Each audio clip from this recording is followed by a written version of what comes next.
इन चक्करों में अपने खुदा को, अपने गॉड को ना भूलना, वो असल है। इस जुल्म और ज़्यादती को अगर यहाँ हो रहा है तो हम ऐसे अल्लाह को नहीं मानते। वो अच्छा काम करता है तो सवाब भी उसी को मिलता है, ऐसा नहीं कि उसका क्रेडिट अल्लाह ले जाता है और सवाब अपने आप को देता है। मैं समझता हूँ कि एथिज्म के पास इसके अलावा और कुछ है भी नहीं। तो क्या लगता है कि सिलसिला आगे बढ़ेगा, यहीं पर रुक जाएगा? मामला थोड़ा सा बिगड़ रहा है, ऑडियंस की तरफ से भी, तो फौरन कंट्रोल किया। मैं उन्हें बार बार एकेडमिक माहौल में लाने की कोशिश कर रहा था, लेकिन समझ में नहीं आ रही। बहरहाल कि नहीं यही दुनिया है और उसके बाद आगे कुछ नहीं है, तो ठीक है, फिर तो एथिस्टिक वर्ल्ड व्यू सही होगा। मैंने ये चीज़ अपने ओपनिंग स्टेटमेंट में पहले ही कही थी कि अगले 2 घंटे में आप देख लेंगे जनाब जावेद अख्तर साहब सिर्फ और सिर्फ इमोशनल आर्गूमेंट देंगे, लॉजिकल आर्गूमेंट नहीं देंगे। टाइम्स में खुशामदीद। दिल्ली के कॉन्स्टिट्यूशन क्लब में होने वाली डिबेट आज की बहुत अहम और तारीख़ी रही। तकरीबन 2 घंटे तक मुनाजरा जारी रहा, डिबेट चलती रही। जावेद अख्तर और मुफ्ती शमाइल नदवी के बीच में जावेद अख्तर ने अपनी दलीलें दी खुदा के अदम वजूद पर, खुदा के इनकार पर, और मुफ्ती शमाइल नदवी ने बाज़ाब्ता साबित किया कि अल्लाह तबारक व तआला का वजूद है, खुदा का वजूद है। उन्वान ही रखा गया था डज़ गॉड एग्जिस्ट, और इसी टॉपिक पर बहस होती रही। जावेद अख्तर ने टॉपिक से भटकने की कोशिश की, उधर उधर जाने की कोशिश की, लेकिन मुफ्ती शमाइल नदवी ने मुद्दा पर रहते हुए, टॉपिक पर रहते हुए बहस की। और कॉन्स्टिट्यूशन क्लब का जो स्पीकर हॉल है पूरा भरा हुआ था। सामीन टाइम से पहले आ गए थे। 2 घंटे का टाइम था, 11 से 1 बजे तक, और ऑडियंस को कहा गया था, तमाम सामीन को कहा गया था कि उन्हें 11 बजे से पहले पहले आ जाना है। और तकरीबन 11:15 में यानी 10:45 पर ही पूरा स्पीकर हॉल भर चुका था। और दोनों तरफ के लोग थे, 100 लोग मुफ्ती शमाइल नदवी की तरफ से और 100 लोग थे जावेद अख्तर की तरफ से। शुरू में दोनों ने अपनी अपनी दलीलें दी, उसके बाद एक दूसरे की दलील का जवाब दिया, फिर क्वेश्चन आंसर का सिलसिला शुरू हुआ। ऑडियंस में आए लोगों ने सवाल पूछा और दोनों लोगों ने जवाब दिया। सौरभ द्विवेदी जो लल्लन टॉप के फाउंडर और संपादक है, उन्होंने मॉडरेटर का फरीज़ा अंजाम दिया और सौरभ द्विवेदी की भी लगातार तारीफ़ की जा रही है।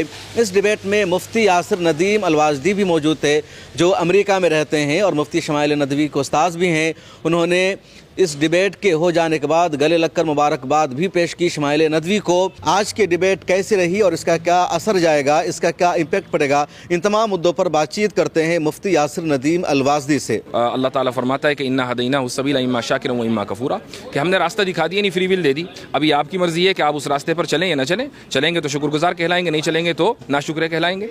तो एक इंसान अगर गलत काम करता है फ्री विल के नतीजे में तो उसको सज़ा मिलती है, और अगर वो अच्छा काम करता है तो सवाब भी उसी को मिलता है। ऐसा नहीं कि उसका क्रेडिट अल्लाह ले जाता है और सवाब अपने आप को देता है। जावेद अख्तर ने बहुत ज़्यादा इस पर जोर दिया टाइम पर कि कायनात की तख्लीक से पहले या टाइम को वजूद में लाने से पहले अल्लाह क्या कर रहा था, कब से है वो, क्या फ्रेमवर्क है। इसका जवाब बहुत वाज़ेह है, और वो ये कि जो चीज़ टाइमलेस होती है उसके बारे में ये सवाल करना कि वो किस टाइम में था और उस टाइम में वो क्या कर रहा था, खुद एक फेलेशियस स्टेटमेंट है और अब्सर्डिटी है। तो खुदा ताला जो टाइम का खालिक है वो टाइम में कैसे हो सकता है? अगर आप मान लीजिए कोई पुर्जा बनाते हैं, आपने माइक बनाया, तो आप माइक के अंदर नहीं होंगे, माइक के बाहर ही होंगे। लेकिन चूँकि हमारे पास एक लिमिटेड लैंग्वेज है, ये हमारा लिमिटेशन है, ये खुदा का कसूर नहीं है। तो उस लिमिटेड लैंग्वेज की वजह से हम बात मरतबा पहले और बाद का लफ्ज़ बोल देते हैं, हर जगह का लफ्ज़ बोल देते हैं। लेकिन हकीकत ये है कि खुदा न किसी मकान में है, न किसी ज़मान में है, वो टाइमलेस है और स्पेसलेस है, और उसके बारे में टाइम या स्पेस का सवाल करना ये बुनियादी गलती है। तो जावेद अख्तर रेप का बार बार जिक्र कर रहे थे कि रेप हो रहा है तो क्या खुदा जिम्मेदार है, नौज़ुबिल्लाहि मिन ज़ालिक। तो इसको कैसे जस्टिफाई करेंगे आप, क्या जवाब देंगे इसका? मतलब जिम्मेदार खुदा किसी भी सूरत में नहीं हो सकता। मुफ्ती शमाइल साहब ने बड़ा अच्छा एक जवाब दिया था, और वो ये था कि एक अगर टीचर किसी अपने स्टूडेंट्स का एग्ज़ाम लेता है, वो मल्टीपल चॉइस क्वेश्चंस हैं, तो उसमें अगर 4 ऑप्शंस हैं तो एक ही तो सही है ना, बाकी 3 तो गलत हैं। तो आप टीचर को इल्ज़ाम नहीं ठहरा सकते कि भाई आपने 3 सवाल या 3 ऑप्शंस गलत कैसे डाल दिए। वो आपके इम्तिहान के लिए हैं। तो अगर वर्ल्ड व्यू ये है कि नहीं यही दुनिया है और उसके बाद आगे कुछ नहीं है, तो ठीक है, फिर तो एथिस्टिक वर्ल्ड व्यू सही होगा। लेकिन अगर वर्ल्ड व्यू ये है कि हम कहीं से आए और कहीं हमें जाना है, तो फिर atheistic world view does not make any sense. अच्छा, इस तरह की जो डिबेट है हालिया दिनों में, जो मौजूदा सिनेरियो है, मुझे लगता है पहली मरतबा इस तरह की डिबेट हुई या काबिर की तारीख़ में तो इस तरह का है तस्करा। तो क्या लगता है कि सिलसिला आगे बढ़ेगा, यहीं पर रुक जाएगा, इसका कोई अच्छा मैसेज जाएगा? ये सिलसिला आगे बढ़ना चाहिए, और मैं समझता हूँ कि इस डिबेट से इससे कता नज़र कि किसका पलड़ा भारी रहा किसका नहीं, ये पैगाम ज़रूर जाना चाहिए कि एकेडमिक माहौल में मुख्तलिफ़ुल ख़याल लोग आपस में मिलकर बैठ सकते हैं, बात कर सकते हैं और एक दूसरे की दलीलें सुन सकते हैं। कुछ लोग ये मानते हैं कि अल्लाह के वजूद पर कोई डिबेट नहीं होनी चाहिए, बाकी तमाम मौज़ूआत पर आप डिबेट कीजिए। हुजूर के ज़माने में भी अल्लाह ताला के वजूद पर कोई डिबेट नहीं हुई। नहीं, मैं नहीं समझता कि हमारे यहाँ जो ट्रेडिशन है इल्म कलाम का कह लें या पूरा इल्मी जो पूरा कल्चर है उसमें किसी ने ये कहा हो कि खुदा के वजूद के ऊपर डिबेट नहीं होनी चाहिए, बल्कि हज़रत बाक़िर अलैहिर्रहमा बाक़िर सादिक इमाम बाक़िर जिनको कहते हैं उन्होंने तो बाकायदा खुदा के वजूद पर कई मुनाजरे किए हैं और बाकायदा वो छपे हुए हैं, और ये मुतज़िला के ज़माने से पहले थे। वैसे आज पलड़ा किसका भारी रहा? ये तो बिल्कुल वाज़ेह है, ऑडियंस ने तय कर दिया है, और आप हमारे चेहरे की खुशी देखकर बता सकते हैं। बिल्कुल। ज़रा सा बातचीत करेंगे मुफ्ती इस्माइल नदवी साहब से। आप थे डॉक्टर यासिर नदीम अलवाजदी, अमेरिका में रहते हैं और लगातार इस मौजू पर अब काम भी कर रहे हैं। कॉन्स्टिट्यूशन क्लब के स्पीकर हॉल में ये डिबेट हुई, दोनों तरफ के लोग थे, दोनों तरफ से तालियां बज रही थी, आपने लाइव ज़रूर देखा होगा और बड़े अच्छे सिस्टम अंदाज में ये हुआ। तो इधर मुफ्ती इस्माइल नदवी है, आज उन्हीं का दिन है, फ़ोटो में लगे हुए हैं, तो आपको मुबारकबाद अपने पूरे फैंस के साथ। आज का जो डिबेट रहा कैसा रहा आपके लिए? बहुत मैंने सोचा, उसकी वजह यह है कि वो टॉपिक से डाइवर्ट हो जा रहे थे। मैं उन्हें बार बार एकेडमिक माहौल में लाने की कोशिश कर रहा था, लेकिन उन्हें समझ में नहीं आ रही। बहरहाल ओवरऑल अच्छा रहा, और जिसे हम कहते हैं कि भाई बल नक़्ज़िफ़ु बिल-हक़्क़ि अलल बातिल फ़यदमग़ुहु फ़इज़ा हुवा ज़ाहिक़, तो महज़ अल्लाह का फ़ज़ल रहा और हमारे जो असातिज़ा हैं और हमारी जो पूरी टीम है जो स्टेज पे नज़र नहीं आई लेकिन पीछे बहुत काम कर रही थी, जिनमें आप भी हैं, तो जो इन तमाम हज़रात की दुआओं और मेहनतों का नतीजा अल्लाह रब्बुल आलमीन जज़ाए खैर दें। और सच ये है कि जो हक़ है वो वाज़े होकर रहता है। क्या आपको लग रहा था कि आपकी तैयारी पूरी है और वो तैयारी करके नहीं आए, यूँ ही आ गए हैं? मैंने एक्सपेक्ट नहीं किया था कि जो है वो वही बातें करेंगे, और मैं समझता हूँ कि बातें पुरानी। हाँ, और मैं समझता हूँ कि एथिज़म के पास इसके अलावा और कुछ है भी नहीं। बस यही है प्रॉब्लम ऑफ ईविल। आप देख रहे होंगे कि बार बार वही चीज़ें जवाब के बाद भी उठाया जा रहा है। वो हुआ इमोशनल आर्ग्यूमेंट, कि आप इमोशन को ट्रिगर करें, उसको जो है आप जो है चाहें कि भाई लोग मुतासर हो, इमोशनल हो जाएं, लॉजिक का इस्तेमाल ना करें। तो ये हरबा हमेशा से रहा है एथिस्टिक वर्ल्ड व्यू का, तो बस वही रहा।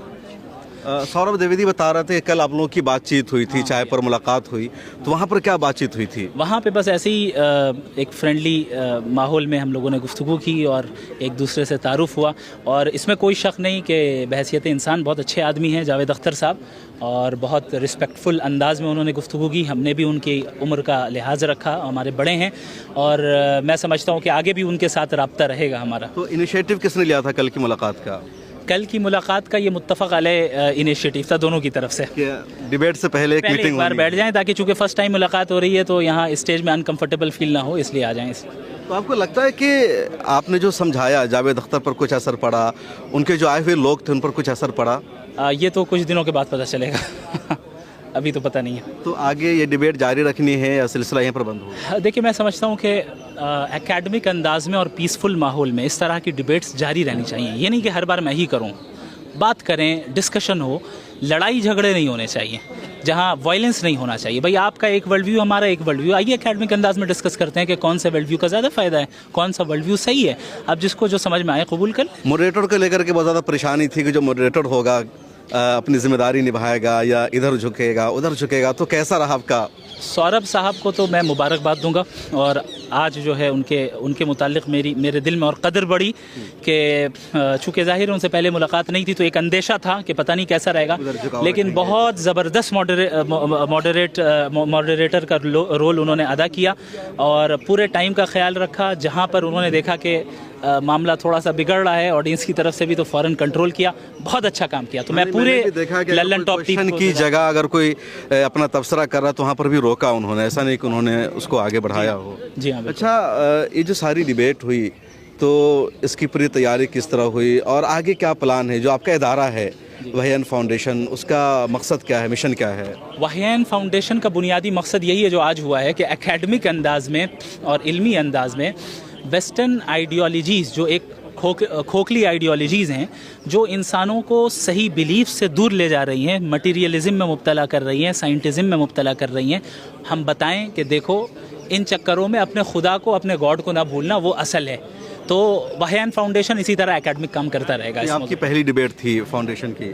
जी हाँ, पहली डिबेट थी। अच्छा, गज़ा के मसले पर उन्होंने आपको फंसाने की कोशिश की बार बार, गज़ा पर, रे पर भी, कि गज़ा में जो कुछ हो रहा है क्या इसके लिए अल्लाह ज़िम्मेदार है, खुदा ज़िम्मेदार है? मैंने ये चीज़ अपने ओपनिंग स्टेटमेंट में पहले ही कही थी कि अगले 2 घंटे में आप देख लेंगे जनाब जावेद अख्तर साहब सिर्फ और सिर्फ इमोशनल आर्ग्यूमेंट देंगे, लॉजिकल आर्ग्यूमेंट नहीं देंगे। जब इंसान के पास कोई लॉजिक आर्ग्यूमेंट ना हो तो फिर वो क्या करता है कि वो इंसानों के इमोशंस को भड़काना चाहता है। और अपनी तरफ माइल करना चाहता है। तो ये हरबा नया नहीं है, हमेशा से रहा है और मैं इसके लिए प्रिपेयर्ड था अल्हम्दुलिल्लाह। ताफ़े मुफ्ती शमाइल नदवी जिनके इदारे ने और इनकी तरफ से ये डिबेट रखी गई, दोनों लोगों ने शिरकत की और सौरभ द्विवेदी मॉडरेटर थे और उन्होंने अच्छी तरह ये फरीज़ा निभाया। ये पूरी डिबेट 2 घंटे की है तकरीबन और अलग अलग अंदाज से हुई। दोनों ने अपनी अपनी बात रखी, फिर एक साथ कन्वर्सेशन हुई, क्वेश्चन आंसर रहा और दोनों तरफ से लोगों ने सवाल पूछा, हर तरह से जवाब देने की कोशिश की गई। आप उस मुकम्मल डिबेट को ज़रूर देखेगा और मुझे दीजिए इजाज़त, फिर मुलाकात होगी। ये जो जुल्म इतना हो रहा है और इस ज़्यादती हो रही है, इस जुल्म और ज़्यादती को अगर यहाँ हो रहा है तो हम ऐसे अल्लाह को नहीं मानते। तो इनका ऐसे अल्लाह को नहीं मानना ही और ये लफ्ज़ का कहना ही, ये एक्सेप्ट कर लिया उन्होंने अपनी ज़बान से कि अल्लाह है। अब अल्लाह सही कर रहा है या गलत कर रहा है वो एक अलग पहलू है जो अलग डिबेट होगा। डज गॉड एग्जिस्ट, उन्होंने एक्सेप्ट कर लिया इस बात पर कि भाई ये हो रहा है, इतनी सा तकलीफ़ें, इतना ये वो और ऐसे अल्लाह को हम नहीं मानते।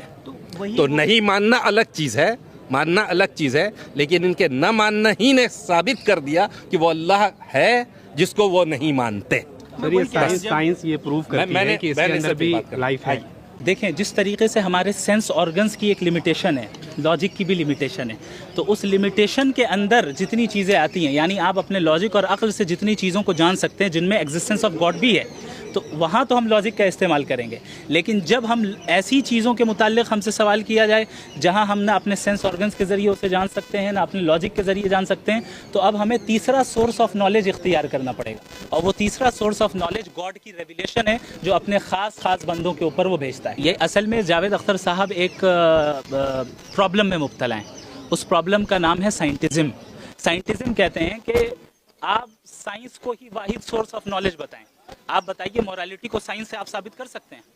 कभी नहीं कर सकते। साइंस का मदार एम्पेरिकल एविडेंसेस पर है। एम्पेरिकल एविडेंस से मोरालिटी साबित नहीं होगी, एम्पेरिकल एविडेंस से कॉन्शियसनेस साबित नहीं होती है, एम्पेरिकल एविडेंस से लॉ ऑफ कॉजालिटी साबित नहीं होता है। आप कॉज एंड इफेक्ट को तो दिखा सकते हैं, लेकिन उन दोनों के दरमियान जो रिलेशन है वो खुद मेटाफिजिकल है।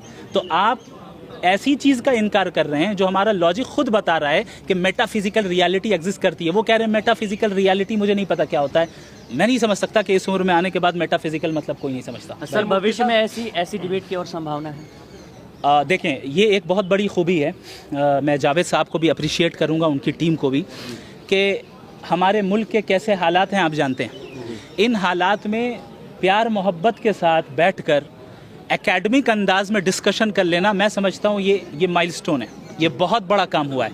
और मैं समझता हूँ कि डिफरेंट जो आइडियोलॉजीज़ हैं, सबको लड़ाई करने के बजाय भाई ऐसे ही बैठ के प्यार मोहब्बत से बात कर लो ना, साथ में कॉफ़ी पीते हैं और बात कर लेते हैं। आप अपनी बात साबित करें, हम अपनी बात साबित करें, फिर लेट ऑडियंस डिसाइड, जिसको जो समझ में आए वो करें। जिस दिन ये हम करने लग जाएं इस मुल्क में, याद रखें इस मुल्क में कोई दंगा फसाद नहीं होगा। मुफ्ती साहब, एक बेसिक सा सवाल अक्सर जावेद साहब या उन जैसे और बहुत सारे लोग हैं जो उठाते हुए नजर आते हैं कि अगर वाकई गॉड एग्जिस्ट करता है तो फिर जो गलत काम है उसको परमिशन कैसे मिल जाती है? ये हमने बताया। देखें भाई, बहुत कई बार समझाया, मुझे नहीं समझ में आया कि उनको क्यों नहीं समझ में आ रहा है कि एग्जामिनेशन हॉल में हम और आप यहाँ इस दुनिया में यूं ही नहीं आए हैं।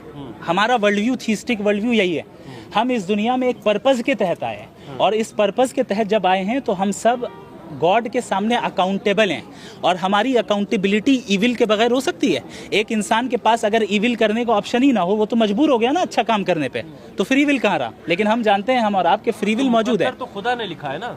तो मुकद्दर का मतलब आप क्या समझते हैं? मुकद्दर का मतलब ये नहीं होता है कि तकदीर में जो खुदा ने लिख दिया और फोर्स कर दिया।